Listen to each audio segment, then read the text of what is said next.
ये मोदी शाही चला रहे और कौन चला रहा है सुप्रीम कोर्ट, ये बता दो। इनकी पार्टी के लोग दरअसल बेवकूफ हैं। किसान का जो हक है, किसान के हक उन्होंने को रहन देना। सुप्रीम कोर्ट है किनका? ढोंगियों का सरदार है। तो हमने तो काले बिल पास कराने जो MSP है, और हम दोनों जाएंगे जेल।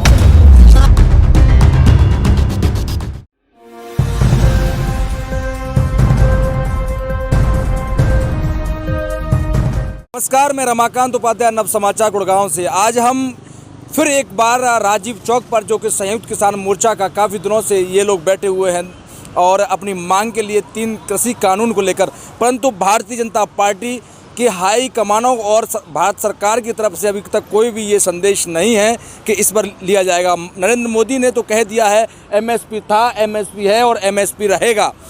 MSP है, MSP था, MSP रहेगा। परंतु हम इनसे अब जानेंगे कि MSP है और MSP रहेगा और MSP था, तो इसका क्या तात्पर्य है, सरकार से इन लोगों को क्या मैसेज मिला है। ये गुड़गांव के जितने गुरुद्वारे हैं उन सब में बैठते हैं। ये भी पंजाब और हरियाणा और यूपी और राजस्थान के लोग हैं, ये भी किसान के बच्चे हैं।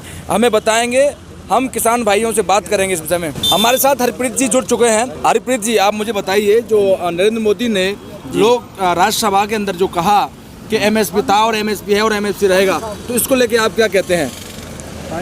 सर, ये कहने वाली बात है। हाँ, ये मोदी साहब पहले से लेके झूठ बोलते आए हैं जी। हाँ, ठीक है, ये NSP जौन सा कहते हैं वो हाँ, है।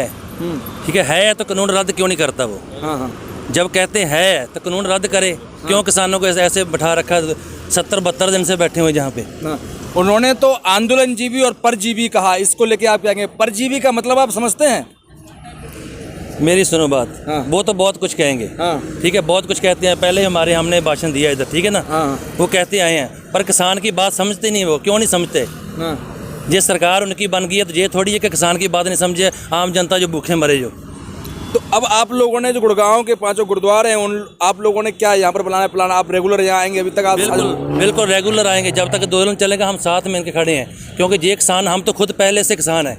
ठीक है ना, पहले से हमने खेती करी है। जो बाद में इसमें लैंड में आए हम गुरुद्वारे में, हम पहले से किसान हैं सारे। ठीक है, बाद में ये है, अगर किसान भूखा मर गया तो ये कोई जो गाँव में शहरों में सब भूखे मरेंगे। ऑलरेडी आपका नाम क्या है? हरजिंदर सिंह। हरजिंदर जी, आप बताइए, जो नरेंद्र मोदी जी, ये सरकार पीछे नहीं हटना चाहती है, तो अब इसको लेके आप क्या कहते हैं? हम तो आप कब तक लड़ाई लड़ेंगे इस प्रकार से? जब तक तीनों कानून वापस नहीं होंगे। नहीं तो ये कानून वो तो मना कर रहे हैं, बोले भाई साहब था और है और रहेगा। नहीं, वो ना देर पीछे नहीं हटेंगे, सारे आंदोलन करांगे। अच्छा, आपका नाम क्या है भाई साहब? हरजिंदर सिंह। हाँ, हमारे साथ हरिंदर जी हैं। हरिंदर जी से हम पूछते हैं। हरिंदर जी, आप मुझे बताइए, जो कृषि कानून बिल है, आपको पूर्ण तरीके से पता है ये 3 कानून क्या है कृषि के? एक काले कानून है, बहुत नुकसानदायक आ, ਜਿਹੜੇ ਮੋਦੀ ਨੂੰ ਤੁਰੰਤ ਵਾਪਸ ਕਰਨੇ ਚਾਹੀਦੇ ਆ। ਹਾਂ 2-3 ਮਹੀਨੇ ਤੋਂ ਸਰਦੀ ਦੇ ਵਿੱਚ ਛੋਟੇ ਬੱਚੇ, ਬਜ਼ੁਰਗ ਉੱਥੇ ਬੈਠੇ ਹੈਗਾ। 200 ਸ਼ਹੀਦ ਹੋ ਗਏ ਆ ਕਿਸਾਨ। ਔਰ ਇਹਨੂੰ ਤਾਂ ਸ਼ਰਮ ਹੀ ਨਹੀਂ ਆਉਂਦੀ। ਸ਼ਰਮ ਲਾ ਕੇ ਜੇਬ 'ਚ ਪਾਈ ਇਹਨਾਂ ਨੇ 2 ਬੰਦਿਆਂ ਨੇ। ਦੇਸ਼ ਨੂੰ ਵੇਚਣ ਤੇ ਲੱਗੇ ਹੋਏ ਆ। ਅਬਾਨੀ ਔਰ ਅਡਾਨੀ ਦਾ ਘਰ ਭਰਨ ਤੇ ਲੱਗੇ ਹੋਏ ਆ। ਇਹ ਤੋਂ ਇਲਾਵਾ ਇਹਨਾਂ ਨੂੰ ਕੋਈ ਹੋਰ ਨਜ਼ਰ ਨਹੀਂ ਆਉਂਦਾ ਇਸ ਦੇਸ਼ में कोई और भी रह रहा। तो जो पिछली सरकार थी उसने एक नारा जो किया था कि हम 2 हमारे 2, तो आज राहुल गांधी ने लोकसभा के अंदर कहा है कि हम 2 और हमारे 2। वर्तमान की सरकार की जो प्लानिंग है कि 2 ही बिजनेसमैन रहेंगे। हाँ, 2 तो सब ਨੂੰ ਪਤਾ ਹੀ ਹੈ। अच्छा, ਬੱਚਿਆਂ ਨੂੰ ਪਤਾ, ਬਜ਼ੁਰਗਾਂ ਨੂੰ ਪਤਾ, ਨੌਜਵਾਨਾਂ ਸਾਰਿਆਂ ਨੂੰ ਪਤਾ। ਇਹ 2 ਬੰਦੇ ਹੀ ਚਲਾ ਰਹੇ, ਉਹੀ ਨਾਰਾ ਹੁਣ पूरा ਕਰਨ जा रहे। इधर जोगी खट्टर की जो वो भी 2 है ना। उनका कहना है कि हमारे देश के अंदर जो कम से कम हम स्वदेशी कंपनी तो दे रहे हैं आपको, उनका ऐसा कहना है। नहीं, ऐसा कहना तो है, पर किसान का जो हक है, किसान के हक उन्होंने को रहन देना। जैसे पहले खेती कर रहे हैं, उन्होंने खेती करन देना। ਜਦੋਂ किसान कह रहा कि मैनू तुसी भला कर रहे हो, मैनू आपकी भी भलाई नहीं चाहिए, तो इसको कर देना चाहिए रद्द। क्यों इतने दिन इन्होंने लगा रखे हैं? ठीक। बस अबानियां अडानियां ਨੂੰ फायदा पहुँचाने वास्ते वही इन्होंने नजर आ रहे, और कोई दिस नहीं रहा जी। ओके, शुक्रिया। गुरुद्वारा सभा के हमारे साथ में जुड़े हुए हैं शेर सिंह जी। हम इनसे जानेंगे कि आज क्या हुआ और आगे की इनकी क्या कार्यप्रणाली है और क्या करने वाले हैं किसान मोर्चा को लेकर, किसान आंदोलन को लेकर। आप बताएंगे हमें कि आपका क्या है, आगे आप क्या करने वाले हैं? आगे हम तो जनता के साथ है। हमने तो काले बिल पास कराने जो एमएसपी है इसको हमने कानून बनाना। अगर ये एमएसपी कानून ना बने ये तो डेथ वारंट है सबके लिए। जैसे हर एक आदमी को अपनी बात समझनी है। अब सरकार क्या करती है, गुमराह कर देती है कि फलानी का आतंकवादी है, फलाने कौन है। किसान का कोई धर्म नहीं होता। किसान अन्नदाता है। जितने भी इस दुनिया में संसार में जो लोग सांस ले रहे हैं उनका पेट पालने का काम करता है किसान।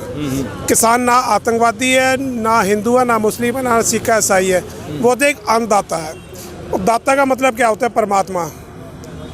पर आप इस बात को समझिए कि जब नरेंद्र मोदी ने राज्यसभा के अंदर कहा कि एक जमात जुड़ गई है किसानों की, एक आंदोलन का एक प्रचलन सा चल गया है और उन्होंने आंदोलन जीवी और परजीवी कहा, तो इन सब शब्दों का क्या महत्व है ये बताइए, थोड़ा सा डिफाइन करिए। जो हमारे प्रधान जी है, प्रधानमंत्री जी, उनको तो वो खुद ही नहीं समझ सके, हम क्या समझेंगे। कभी वो जो किसान बैठे पंजाब से आए, कभी खालिस्तानी कहते थे। परसों भाषण में बोला कि मैं उनकी बड़ी इज्जत सम्मान करता हूँ, सरदारों का जो उन्होंने देश के लिए कुर्बानी दी उनको नहीं भूल सकता। हमारे प्रधानमंत्री जी तो खुद ही दुविधा में है कि उन्होंने क्या कहना है। अब लाल किले का हादसा हुआ, वो करवाया किन्होंने? इनके आदमियों ने कराया ना। किसकी फोटो अमित शाह के साथ थी, किसकी फोटो मोदी के साथ थी? जब उन्होंने बैरिकेड लगाए थे कि किसान यात्रा, ट्रैक्टर यात्रा फलानी जगह से जाएगी, तो लाल किला का उन्होंने रास्ता क्यों खोल दिया? जितने भी यहाँ पे तमाम लोग हैं उनका कसम उठा लो, किसी ने भी पर्सनली जाके लाल किला देखा हो 1 या 2% होंगे। और वो जो किसान कभी दिल्ली का ही आए भी नहीं, वो लाल किला कैसे बढ़ गए? इसलिए मोदी जी की बातें आप छोड़ दो। और जो झंडा लगा वो निशान साहब है, खालिस्तानी झंडा नहीं है। आजकल एक चीज़ की जगह हर एक आदमी मत्था टेकता है, ना मंदिर जाता है, ना मस्जिद जाता है, ना गुरुद्वारे जाता है। वह गूगल बाबा के मत्था टेकता है। वह गूगल बाबा की शरण में जाओ ना, पूछ लो खालिस्तानी झंडा क्या है और निशान साहब क्या है। इनको मूर्खों को यही नहीं पता निशान साहब का मतलब क्या है। निशान साहब का मतलब है जहाँ पे निशान साहब होगा वहाँ पे लंगर मिलेगा। जो आदमी भूखा होता है वो होटल नहीं देखता, जब होटल बंद होता है गुरुद्वारा साहब देखा जहाँ पे निशान साहब लगा होता है। इन्होंने उनको ही खालिस्तान बता दिया। नहीं तो आपने सुप्रीम कोर्ट के दरवाजा नहीं खटखटाया जब उन्होंने आपके एक झंडे को एक अपमानजनक किसी ने प्रश्न चिन्ह उस पर लगाया, तो आपको इसके लिए सुप्रीम कोर्ट बना है, आपने क्यों नहीं उसका दरवाजा खटखटाया? सुप्रीम कोर्ट है किनका? ये सबको पता है ना कौन चला रहा है सुप्रीम कोर्ट। ये मोदी शाही चला रहे हैं और कौन चला रहा है सुप्रीम कोर्ट, ये बता दो। आम आदमी का कहाँ सुप्रीम कोर्ट? सुप्रीम कोर्ट के वकील सड़क में कह रहे हैं कि सुप्रीम कोर्ट अब इंसाफ नहीं देता। ये तो वो बात कहता है जो पीछे उनके स्क्रिप्ट लिखी आती है कि ये फैसला सुनाना, तो हम कहाँ जाएं? एमएसपी था, एमएसपी है और एमएसपी रहेगा, इसको लेके क्या कहते हैं? नरेंद्र मोदी जी एक अपने जिद पर अड़े हुए हैं कि हम इसको बदलाव नहीं करेंगे और ना हम हटेंगे, तो इसको लेके आप क्या कहते हैं? बातों से तो सब कुछ है। बातों से तो 15 लाख भी आ गए, 2 करोड़ रोजगार भी मिल गए। बातें छोड़ते हैं। एमएसपी है तो कानून क्यों नहीं बनाते? कानून इसलिए नहीं बनाते जो इसके पीछे अन्नदाता है ना, अंबानी अडानी, वो भूखे मर जाएंगे। आपको लगता है किसानों को कि किसान भाइयों को, या फिर कि आप सरकार को झुका देंगे? जिस आंदोलन जिसकी आपकी मांग है किसी 3 कानून को लेकर, आप उसको खत्म करवाएंगे? जो किसान आंदोलन है ना, जो किसान इतिहास उठा लो, जब किसान खड़ा होता है ना, अच्छे टूट जाते हैं और अच्छे झुक जाते हैं। ये तो फिर मोदी है ना। उनके बीच में बार स्टेटमेंट आते रहे हैं कि यदि ऐसा नहीं हुआ तो हम क्या कहते हैं, हमें और भी रास्ते अपनाना आता है। किनको? सरकार को। सरकार और इससे ज़्यादा और क्या रास्ते अपनाएगी? कितना जुल्म कर लिया। पहले मजहब में आपस में दंगे कराने की साजिश करी, होए लोग पागल नहीं हैं। जो सच्चे मायने में दुखी है वो इस काम में तो पड़ते नहीं, सबको पता है कौन क्या कर रहा है। हमारे साथ में संयुक्त किसान मोर्चा के व्यक्ति जुड़े हुए हैं यहाँ पर, संतोष जी। हम उनसे जानेंगे कि आज जो हुआ और आगे की इनकी क्या कार्य प्रणाली है और ये क्या करने वाले हैं गुड़गांव किसानों को लेकर। संतोष जी हमें बताएंगे कि अब आने वाले समय में अब आप क्या किसानों के साथ करने वाले हैं, किसानों को लेकर जो सरकार के खिलाफ? अभी हमारी संयुक्त किसान मोर्चा दिल्ली की मीटिंग हुई थी, जिसमें मैं गया था और उसमें निर्णय लिया गया है कि 14 तारीख को शाम को 7 से 8 बजे के बीच कैंडल मार्च, मसाल यात्राएं निकाली जाएंगी पुलवामा के शहीदों को श्रद्धांजलि देने के लिए, और किसान आंदोलन के दौरान जो किसान शहीद हुए हैं उनको श्रद्धांजलि देने के लिए।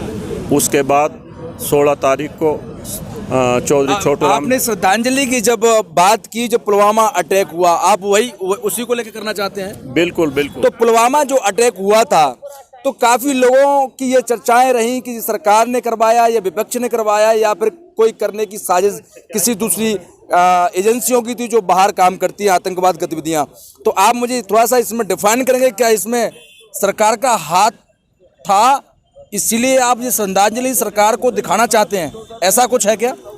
पुलवामा के शहीदों को, जो उनके परिजन हैं, उनको उचित सम्मान नहीं मिला है। उनको उचित सम्मान दिलाने के लिए, और जो जिनको उन्होंने मारा था, शहीद किया था, उनको कोई सज़ा नहीं दी गई अभी तक। इसी उसमें हम सब संयुक्त किसान मोर्चा जो है शहीदों को, पुलवामा के सभी शहीदों को श्रद्धांजलि देंगे, और उसी दिन किसान आंदोलन में शहीद हुए किसानों को भी श्रद्धांजलि देंगे। और आगे और क्या कार्ड बना लिए उसके आगे की? 16 तारीख को चौधरी छोटू राम जी की जयंती है, जिन्होंने APMC एक्ट बनाया था किसानों के हक में। उन्होंने किसान उस वक्त कर्जे में दबे हुए थे, और पूरे देश पर कर्जे में दबे होने के कारण ही ईस्ट इंडिया कंपनी ने पूरे देश पर कब्जा कर लिया था। उनको याद करते हुए दोबारा से उनको उस दिन उनकी जयंती धूमधाम से मनाई जाएगी, और ये संकल्प लिया जाएगा कि जो आज ये दोबारा से कॉन्ट्रैक्ट फार्मिंग बनाई गई है, इसको, ये जो 3 काले कानून बनाए गए हैं, इनको ख़त्म करवाया जाए, ताकि देश पर पूंजीपति कंपनियों का एकाधिकार ना हो सके। साथियों, हमारे बीच में आज ऐसी महिला, या हम ये कहें कि देश की ऐसी माँ हमारे साथ जुड़ी हुई है किसानों के बीच। वो एक ऊर्जा का काम करती है। हमारे देश के अंदर कहा जाता है कि नारी शक्ति ही सर्वोपरि है। जब नारी शक्ति की बात आती है, और किसानों के साथ में जब नारी लोग बात कह रहे हैं कि महिलाओं का क्या आना, महिलाओं का आना इस प्रकार से, जितना मैंने जाना है कि जब माँ ही सबसे बड़ा गुरु होता है, तो जब माँ इनका मार्गदर्शन करेगी तो स्वाभाविक सी बात है विजय उस व्यक्ति को निश्चित मिलती है, ऐसा मेरा मानना है। आइए हम सुभाषिनी जी से मिलेंगे और इनसे इनके बारे में जानेंगे। मैं भी पहली बार इनसे मुलाकात कर रहा हूं, आपकी जानकारी के लिए बता देता हूं। सुभाषिनी जी, सबसे पहले हमारे समाचार में आपका स्वागत है, नव समाचार में। और मैं आपसे जानना चाहता हूं कि पहले अपने बारे में 2 शब्द हमारे चैनल के माध्यम से लोगों को अवेयरनेस कराएं, क्योंकि मुझे भी नॉलेज नहीं थी। जी नहीं, मैं बहुत सालों से वामपंथी आंदोलन के साथ जुड़ी हूँ, और जो अखिल भारतीय जनवादी महिला समिति है, आज मैं उसकी उपाध्यक्ष हूँ। मैं बहुत सन 81 से ही इसके साथ जुड़ी हुई हूँ। तो महिलाओं के आंदोलन, महिलाओं के ऊपर होने वाले अत्याचार, इन सब के खिलाफ हम लोग हमेशा आगे रहे हैं, और जो आम लोगों के ऊपर अत्याचार होता है उसके खिलाफ भी हम लोग हमेशा अपनी आवाज़ को उठाते हैं। तो जो किसान आंदोलन चल रहा है, इसमें सिर्फ किसानों का सवाल नहीं है, क्योंकि ये जो काले कानून हैं, उनके अंदर ये भी निहित है कि अगर ये वापस नहीं हुए तो हमारे देश में राशन की प्रणाली भी ख़त्म हो जाएगी। सस्ता राशन का मिलना, राशन की दुकानों का चलना, FCI के गोदाम में राशन का भंडाराकरण, सब कुछ ख़त्म हो जाएगा। तो हमारा देश जो पूरी दुनिया में सबसे ज़्यादा गरीब है और सबसे ज़्यादा भूखा है, यानी 107 देशों में हम 94 नंबर पर हैं भूख की तालिका में। ऐसे देश में अगर हम और भी ज़्यादा भूख को बढ़ाएं, ये तो अभी हो गया है, 94 नंबर अभी हुआ है, तो अब ये कानून के चलते तो और भी ज़्यादा हम भूखे हो जाएंगे। अच्छा। अब तो सरकार को ये सोचना चाहिए। मोदी जी तो कह रहे हैं हम पर विश्वास रखिए। नहीं, देखिए, उन पर तो विश्वास जो रखते होंगे रखेंगे, हम तो कामों पर विश्वास रखते हैं। हम तो देख रहे हैं कि वो हम कह रहे हैं कि आप गोदामों को खोलो, मुफ्त में राशन बांटो, गरीबों को नहीं कर रहे हैं। जब बहुत लड़े तब लॉकडाउन में कुछ बटा, अब राशन के कार्ड काटे जा रहे हैं, राशन बंद किया जा रहा है। और ये काले कानून में ये जो 2 चीज़ें हैं, एक तो MSP और मंडी का अगर सिस्टम ख़त्म हो जाएगा तो फिर सरकार जो खरीदती है अनाज, वो खरीदना भी बंद हो जाएगा, नंबर 1। दूसरा जो है, आवश्यक वस्तु अधिनियम में इन्होंने जो हेर फेर की है, उससे साफ साफ एक नया कानून बन गया है, जमाखोरी करो। मतलब किसान का जो उपज है वो जब वो सस्ता हो तब खरीदो, अपने भंडारों में रखो, और जब दाम बढ़ेगा, अब आप देख लीजिए आलू का भाव क्या चल रहा है इस समय, खाने के तेल का दाम क्या चल रहा है, आपको तो शायद मालूम नहीं, आपकी पत्नी को मालूम होगा, प्याज का दाम क्या चल रहा है। तो ये ऑलरेडी शुरू हो गया है। तो ये कानून अगर बने रहेंगे तो आम आदमी क्या, मध्यम वर्ग के लोग भी खाने पीने का सामान खा नहीं पाएंगे, क्योंकि दाल में उसी में आती है, आलू भी आता है, ये सब आवश्यक वस्तु में आते हैं, जिनकी जमाखोरी अब तक बंद थी, अब उसको वो खोल रहे हैं कि करो। नरेंद्र मोदी ने राज्यसभा और लोकसभा में अपने भाषण दिए, दोनों ही अलग अलग प्रकार के भाषण थे। राज्यसभा में जो उनका स्पीच था उसमें उनका कहना था कि ये एक जमात है और लोगों के जोड़ रखा है और ये एक आंदोलन और परजीवी व्यक्ति हैं। जितने भी आप लोग बैठे हुए हैं, आप अपने आप को परजीवी समझते हैं? देखिए, ऐसा है, मैं लोकसभा की मेंबर रह चुकी हूँ और आप रिकॉर्ड देख लीजिए जी। मैंने लोकसभा में खड़े होकर के कहा था कि जितने स्वतंत्रता सेनानी अकेले मेरे परिवार में हैं, अडवाणी की पूरी पार्टी में नहीं है, पूरे उनके दल में नहीं है। और अडवाणी जी को खड़े होकर के कहना पड़ा हाँ ये सही कह रही हैं। तो अब आप समझ लीजिए देशभक्त कौन है और देशद्रोही कौन है। इन्होंने देश के लिए कभी कुछ किया नहीं। आपको शायद पता नहीं है कि भगत सिंह के चाचा थे जिन्होंने अंग्रेज़ों के खिलाफ किसानों की ज़मीन को बचाने के लिए लड़ाई लड़ी थी। तो ये सब देशभक्तों की जमात है जो फांसी पर लटके, जिन्होंने अंग्रेज़ों की गोलियां खाई, जो जेलों में गए, और ये कहीं दिखाई नहीं दिए। ये तो अंग्रेज़ों के तलवे चाट रहे थे, कह रहे थे कि आप हमें बताइए आपकी क्या सेवा करें। जब सुभाष चंद्र बोस आज़ाद हिंद की फ़ौज बना रहे थे तो इनके जो सावरकर हैं वो अंग्रेज़ों की फ़ौज में जवानों की भर्ती कर रहे थे। तो इससे आपको इतिहास समझना पड़ेगा। इसीलिए वो चाहते हैं कि कोई इतिहास न पढ़े। वो तो चाहते हैं कि लोग बिल्कुल ही अनपढ़ बने रहें। ये ऐसी यूनिवर्सिटीज़ बनाएंगे, ऐसे वाइस चांसलर्स लगाएंगे कि इतिहास बिल्कुल तोड़ मरोड़ करके लोगों को दिखाया जाएगा, क्योंकि असली इतिहास ऐसा है जो उनको पर्दाफाश करता है। जी, तो थोड़ा सा मैं और एक प्रश्न करूंगा कि ये राजनीति से हटके है, आपके परिवार से संबंधित है कि जब हमारे यहाँ बीच में मुझे बताया कि रानी लक्ष्मीबाई के परिवार से आप बिलोंग करते हो, थोड़ा सा इस मतलब आप बताती हूँ, हाँ, थोड़ा सा वो हमें डिस्कस करिए क्योंकि हम भी कंफ्यूज हैं। और मैं बता रही, सुभाष चंद्र बोस ने सिंगापुर में आकर के सन 45 में आज़ाद हिंद फौज का गठन किया। ठीक है। उस गठन में एक तरफ तो वो तमाम फौजी थे जो अंग्रेज़ों की फ़ौज में थे, जो उन्होंने सरेंडर किया था जापानियों के सामने, तो वो बहुत बड़ी संख्या में उस फ़ौज में शामिल हुए। उसमें मेरे पिताजी थे जिनका नाम था प्रेम कुमार सहगल, वो उसमें एक थे। लेकिन सुभाष चंद्र बोस बहुत जिसको कहना चाहिए उदार विचार के थे। उन्होंने कहा कि मैं एक महिलाओं का भी रेजिमेंट बनाऊंगा और महिलाओं को भी बंदूक दे करके कहूँगा लड़ो अंग्रेज़ों से। तब मेरी माँ सिंगापुर में डॉक्टर थी, उनकी शादी आदि नहीं हुई थी, तो उनको बुलाया गया क्योंकि वो एक कांग्रेस के मतलब स्वतंत्रता सेनानियों के परिवार से थी। नेताजी उनको जानते थे, उनको बुलाया और उन्होंने उनसे कहा कि आप क्या ये महिलाओं की टुकड़ी में काम करेंगे। उन्होंने कहा मैं कल से आ जाऊंगी, मैं अपने दवाखाने पर ताला लगा करके मैं कल आ जाऊंगी। तो उस रेजिमेंट का नाम था झांसी की रानी रेजिमेंट और मेरी माँ का नाम भी लक्ष्मी था। तो बहुत से लोग कंफ्यूज हो जाते हैं कि ये वो लक्ष्मीबाई, ये लक्ष्मीबाई।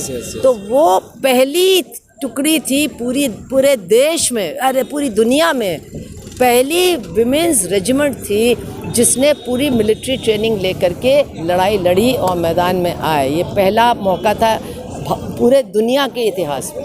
तो वो मेरी माँ। एक मेरा आखिरी प्रश्न और है कि आप नारी भी हैं देश की और आप उस परिवार से बिलोंग करती हैं जो देश के हित के लिए हमेशा सोचता रहा, लड़ता रहा। अब एक वर्तमान में हमारे देश के प्रधानमंत्री हैं, उनकी माँ भी है, उनकी एक वाइफ भी, सुना है हमने वाइफ भी है, देखा नहीं, कभी मिला नहीं। आप जानते हैं उन्हें?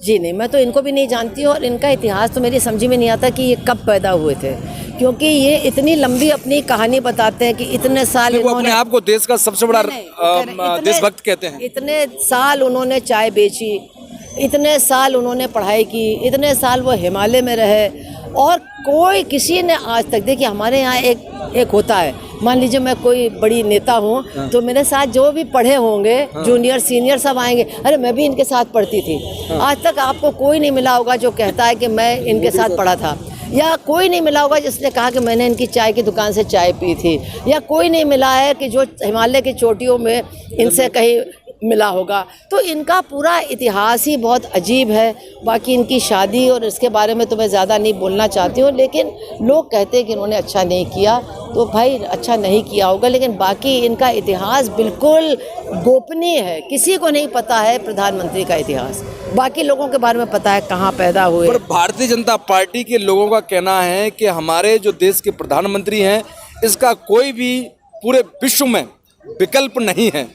और दूसरी बात यह है कि ऐसा प्रधानमंत्री अभी तक नहीं आया तो इन शब्दों को ऐसा है लेकर ना, बहुत दुख की बात है कि इनकी पार्टी के लोग दरअसल बेवकूफ़ हैं, इनके दिमाग में कुछ है ही नहीं, और इसलिए उनको यही बहुत अच्छे लगते हैं। अगर कोई भी थोड़ा दिमागदार होगा, ज़्यादा पढ़ा लिखा ना हो लेकिन थोड़ा समझदार होगा, तो उसको ये प्रधानमंत्री बिल्कुल ढोंगी मालूम पड़ेगा। लेकिन ये जो ढोंगियों की सेना है ना, उनको ये सबसे बड़ा ढोंगी जो है वो सबसे ज़्यादा अच्छा लगता है, क्योंकि उनका वो सरदार है, ढोंगियों का सरदार है। Thank you so much. Gurgaon के युवा चर्चित नेता बीरू सरपंच, इनका नाम बड़ा ही चर्चित में रहते हैं और काफ़ी ये चर्चाओं में, सुर्खियों में बने रहते हैं। कहीं भी जब देश हित की बात आती है और ऐसे कोई सामाजिक कार्य होते हैं, वहाँ पर इनका फ़ोटो नज़र ज़रूर आता है। आइए हम आज आपको मिलवाते हैं बीरू सरपंच जी से और इनसे जानेंगे कि आगे की इनकी क्या कार्यप्रणाली है, क्योंकि ये लगातार यहाँ 1.5 महीने से धरने पे बैठे हुए हैं। किसान आंदोलन की जो मांग है, उस मांग में सम्मिलित है प्रथम दिन से। यहाँ ट्रैक्टर रैलियाँ भी की। अब आप मुझे बताइए कि जो 14 तारीख को होने वाला है, उसमें आपका क्या रोल रहेगा, थोड़ा सा आप बताएँ। देखो, जो हमारे जो किसान नेता, जो संयुक्त किसान मोर्चा की तरफ से जो आदेश आता है, उसको हम पूर्ण रूप से पूरे तन मन धन से निभाते हैं, और आगे भी जो आदेश आएगा उसको हम पूरी मजबूती से, जो सर आदेश होगा हमारे उसका किसान संयुक्त मोर्चा का, हम उसको पूरे उससे निभाएंगे दायित्व से। तो अब जो 18 तारीख को होने वाला है कि रेल आप जाम करेंगे, रेल के पटरियाँ पे जाएंगे, या फिर ऐसे ही सिर्फ अभी जो बातों में ही हैं वहाँ तक पहुँच पाएंगे? अब उन्होंने तो आदेश कर दिया है, आप उसको फॉलो करोगे? कैसे फॉलो करोगे आप? देखो, अगर हमारे संयुक्त मोर्चा वाले जो ये भी कहते हैं ना कि जहाज को रोकना है, तो हम जहाज रोकने के लिए पहुंच जाएंगे। ये तो रेल है, ये तो ज़मीन पर चलती है, वो तो आसमान में उड़ती है, तो हम उसको रोकने के लिए पहुंच जाएंगे, कोई दिक्कत नहीं है। फॉलो जैसे भी करते आए, जैसे हम अपने गांव-गांव से किसानों को बोलेंगे, उनको सबको इकट्ठा करेंगे और जाके उसको जैसे रोल रोकी जाएगी उस तरह रोकेंगे। उन्होंने बोला भाई फूल रखना है, हमने तो जाके फूल के हिसाब से रोकना, कोई लठबाजी थोड़ी करनी वहाँ पर जाके ने। अच्छा बीरू जी, मेरा आप युवा नेता है, मैं आपको जानता हूँ, आप मुझे एक बात बताइए। जैसे राज्यसभा में मोदी जी ने कहा कि कुछ लोग राजनीति या रोटियां सेकने के लिए आंदोलन में शामिल हो जाते हैं, उनके पास तो भीड़ होती नहीं है, वो अपने आप को हीरो बनाने के लिए, अपने आप को एक बड़ा नाम ब्रांड बनाने के लिए चले जाते हैं और किसान आंदोलन के बीच में जाके बैठ रहे हैं। तो आप उनमें से तो नहीं हो? देखो क्या होता है, मोदी जी का जो कहना है ना वो गलत है। कुछ लोगों के पास होते हैं विचार, जैसे एक होती है लोकसभा और एक होती है राज्यसभा। राज्यसभा के अंदर जो लोग आते हैं वे कोई जनता के चुने हुए नुमाइंदे थोड़ा ही हैं, उनके पास विचार होते हैं, उन विचारों को लोग ने और उसमें आते हैं अपनी राज्यसभा में। इसी तरह कुछ लोग विचार जिनके बड़े मजबूत होते हैं, तो वे उस विचारों को लेकर न जहाँ भी आंदोलन चला हुआ था उसके अंदर शामिल होते हैं, और उनके अंदर एक किस्म से देशभक्ति की भावना होती है। मुझे वो जो गलत लगता है उसके खिलाफ भी बोलना शुरू कर। हमारे साथ में बीरू सरपंच जुड़े हुए, तो उन्होंने बताया कि जिस व्यक्ति के जिस प्रकार के विचार होते हैं वो अपने विचार रखते हैं। ये प्रधानमंत्री का कहना बिल्कुल ही गलत था, क्योंकि हर व्यक्ति को जाने के लिए मंच में भारत स्वतंत्र है संविधान के अकॉर्डिंग, और हमारे लोकतांत्रिक देश में ये हमें आज़ादी मिलती है और हमें करना चाहिए। तो क्या सरकार को इस प्रकार के शब्द कहने चाहिए? ये सरकार का सोचने का विषय है। सरकार को भी अपने होश आवाज़ के अंदर अपने शब्दों को तोल नाप के बोलना चाहिए। मैं रमाकांत उपाध्याय, सहयोगी विवेक पांडे के साथ, नव समाचार, धन्यवाद।